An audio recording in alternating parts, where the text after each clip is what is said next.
My name is Tom. I'm a 35-year-old ordinary office worker, but there's one thing I can proudly tell people about. It's about my wife, Kelsey, whom I've been married to for 7 years. She's always cheerful, and her constant smile gives me energy. Every morning, she wakes up early to prepare a homemade lunch for me. Thank you always. You always take care of dinner and breakfast preparations. It's the least I can do, she said. She added, handing me a package with my lunch and another smaller one for the cupcakes. What's this? Cupcakes? Have you forgotten what day it is?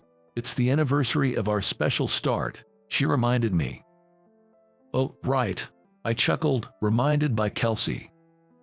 Today is our wedding anniversary. I don't usually bake, but I got carried away today. Dinner will be a treat. I'll prepare plenty.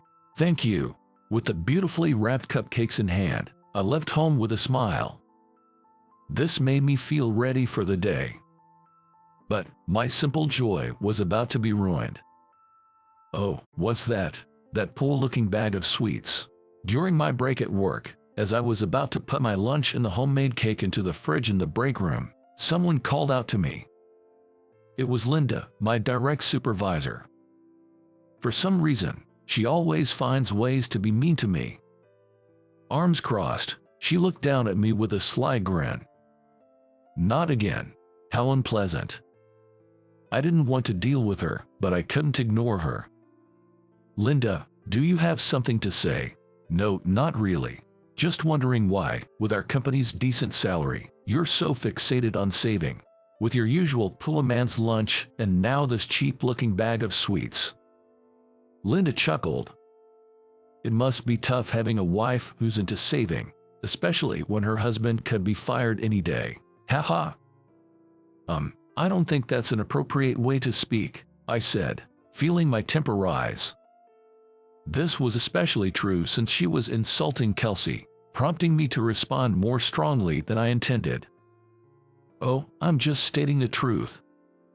She smirked nastily, looking down at me. Realizing this conversation was pointless, I put the cake in the fridge and decided to leave. Wait, you're just going to leave without saying anything to your supervisor? Excuse me, I said coldly. Then, I walked past her without another word. So disrespectful, you'll see. I heard Linda mutter something but pretended not to hear. Sighing as I walked down the office corridor. Why'd Linda target me like this? She became my boss 8 years ago.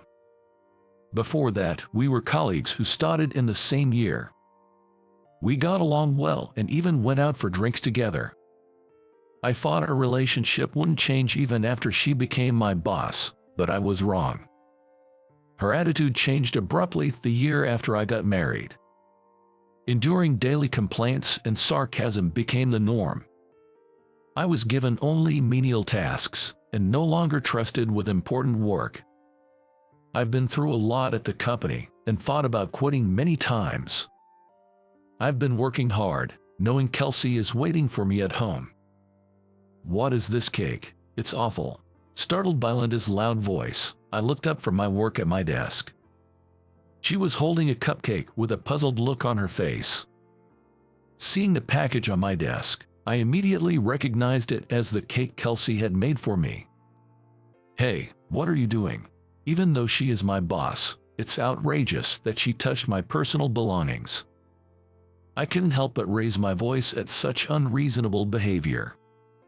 But she just looked at me and smiled smugly.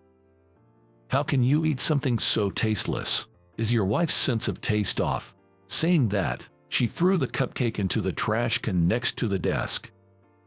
I hurriedly peered into the trash can. The cake Kelsey had made was smashed, a pitiful sight. That's just too much. I shuddered with emotion. Humph, such a fuss over a mere pastry, Linda scoffed.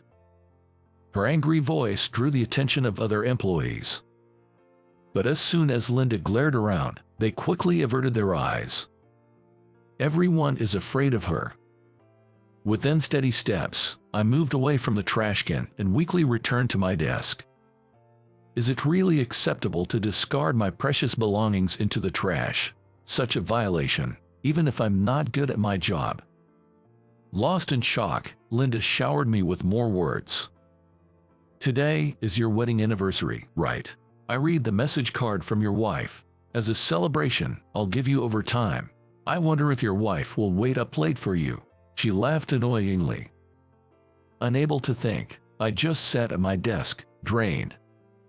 The overtime work stretched into the late night, the clock hand well past midnight, and I continued working alone in the empty office.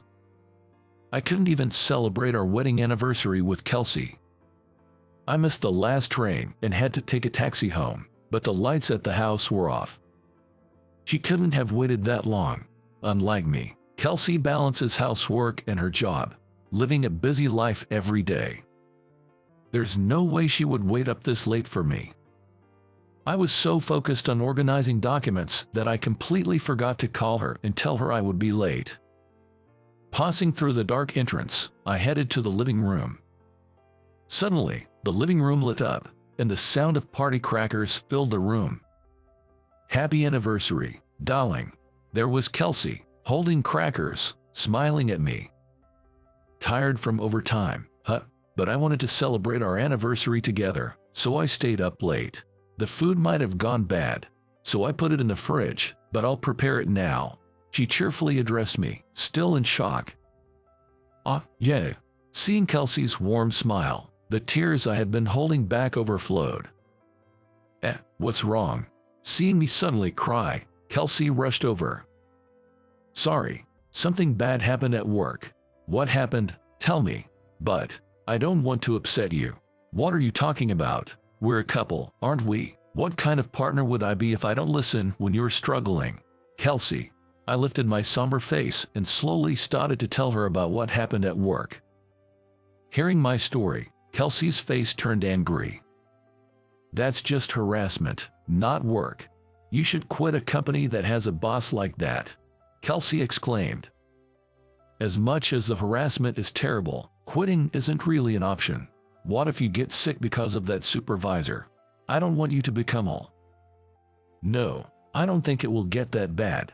Don't underestimate the impact on your mental health. We're going to the Labor Standards Inspection Office tomorrow, but they can't do anything without evidence, right? That's true. We need evidence. Kelsey's eyes gleamed ominously, and I shuddered. Just wait, I have something good, she said.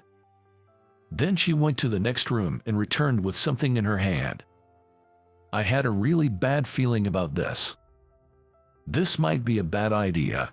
Why? It's just recording the sounds around you. She handed me a small voice recorder. The plan was to record the terrible things Linda said to me and take it to the Labor Standards Office. We can even claim damages for the mental anguish she's caused, Kelsey said. Her face lit up with a mischievous smile. No, recording my interactions with Linda is a bet. Are you okay with letting that awful boss get away with it? No, let's get revenge. Okay, I'll try recording. Pressured by Kelsey's intensity, I ultimately accepted the voice recorder. If I didn't act, Kelsey might take drastic action herself. I had to prevent that at all costs. She can be quite proactive and fearsome at times.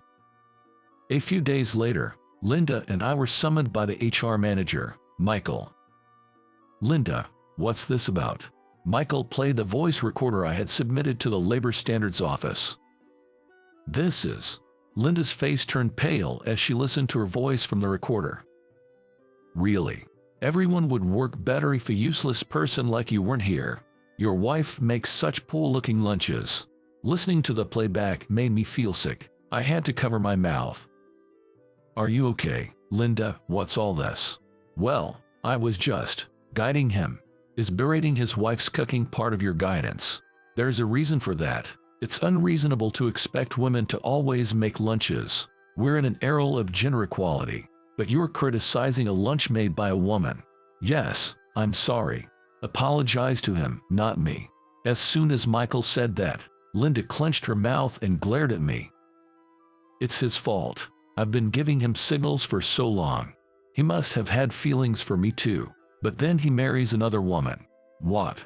Both Michael and I were speechless at Linda's words. Was she harassing me all this time because of unrequited feelings? Do you realize how you're being perceived right now?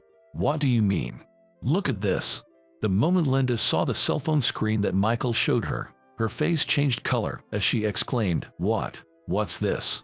There was Kelsey's social media. Without naming Linda, Kelsey had been exposing the treatment I received on social media. But Linda's surprise wasn't just about that. This person is the retired actress Jennifer, isn't she? In fact, Kelsey used to be a well-known popular actress. However, she retired when we got married. Now, she had turned into a famous influencer, using her past fame to earn millions every month. The house we lived in was bought outright with her savings, and she even paid for the entire wedding. However, she retired when we got married. We weren't struggling financially, so I didn't need to work, but I wanted to earn enough for my own expenses. Is everything written here about me? Lindy asked Michael, her face pale. Michael let out a deep sigh and nodded, saying, "Yes, that's right. If things continue this way, your personal information might get leaked. If the company gets identified, it'll cause a commotion. We want to handle this before it escalates, okay? So, you're saying I should resign. That might be best for you. Also, if you have any social media or blogs, you should shut them down immediately. Jennifer's fans might start harassing you if they identify you." Wait, you mean Jennifer's husband is? Yes, that's me. Is there a problem? No way, Linda exclaimed, as if she couldn't believe such an improbable turn of events. I used to be just a fan of hers. Never thought I'd end up in this relationship. We kept their relationship quiet within the company, Michael added. I'm truly sorry. Please ask your wife to delete the social media posts. I have my own life to live. Please. Linda, trembling, begged me. I understand, I told her. I never thought the harassment that tormented me for 7 years could be resolved so easily. That day, Linda offered to resign and wrote a pledge to never involve herself with us again. It seems she's now living quietly back at her parents' house. As for me, life had returned to normal. I'm still working at the same company. Overtime is still frequent, but now other employees, who couldn't speak up before, are eager to help. I have a new supervisor and am gradually being entrusted with more important tasks. And there's been another change. Hey, after this incident, my fans really want to meet you. Would you join me at a fan gathering? No, I'd rather not. Why not? They all want to meet you. Kelsey was insistent on introducing me to her fans. Apparently, she's also into video streaming and wants to feature me, her husband, as a guest. I just don't like the idea, that's all. Oh, come on, it'll be fun. She hugged me as she said this. Hey, once again, she had saved me. With that thought, I smiled at my loving wife.